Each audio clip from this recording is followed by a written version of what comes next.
Ettumanoor താവളക്കുടി Kattathi Yuvashakthi Vayanasala arts and sports club golden ജൂബിലിയോടനുബന്ധിച്ച് സാംസ്കാരിക സമ്മേളനം നടത്തി. സംവിധായകൻ ജയരാജ ഉദ്ഘാടനം ചെയ്തു.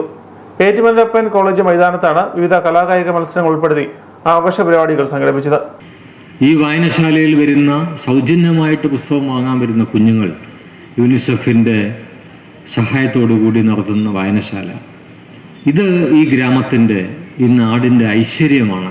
നമ്മളത് മനസ്സിലാക്കണം.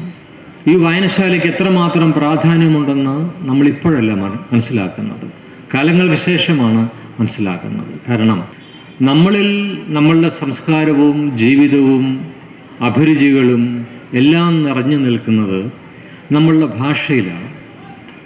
അവനവൻ്റെ ഭാഷ നഷ്ടപ്പെട്ടു കഴിഞ്ഞാൽ ഇംഗ്ലീഷ് പറയുന്നത് വളരെ വലിയ അഭിമാനമായി മക്കളെ അല്ലെങ്കിൽ മാതാപിതാക്കൾ കാണുന്നുണ്ടാവാം.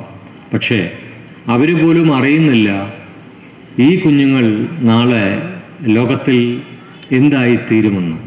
വായനശാല പ്രസിഡന്റ് സീനോർ സെബാസ്റ്റ്യൻ അധ്യക്ഷനായിരുന്നു. ജില്ലാ പഞ്ചായത്ത് അംഗം ജിം അലക്സ്, പഞ്ചായത്ത് മെമ്പർമാരായ Shandy Mathew, Irish Mol, block panchayat member TS Dileep, വായനശാല സെക്രട്ടറി PK ഷാജി പല്ലാട്ട്, വായനശാല ജോയിന്റ് സെക്രട്ടറിയും പഞ്ചായത്ത് അംഗവുമായ സനൽ ജോസഫ്, രതീഷ് നാഗരൻ തുടങ്ങിയവർ പ്രസംഗിച്ചു. ഏറ്റുമാനൂരപ്പൻ കോളേജ് പ്രിൻസിപ്പൽ ഹേമന്ത് കുമാർ സമ്മാനദാനം നിർവഹിച്ചു. വിവിധ കലാപരിപാടികളും അരങ്ങേറി.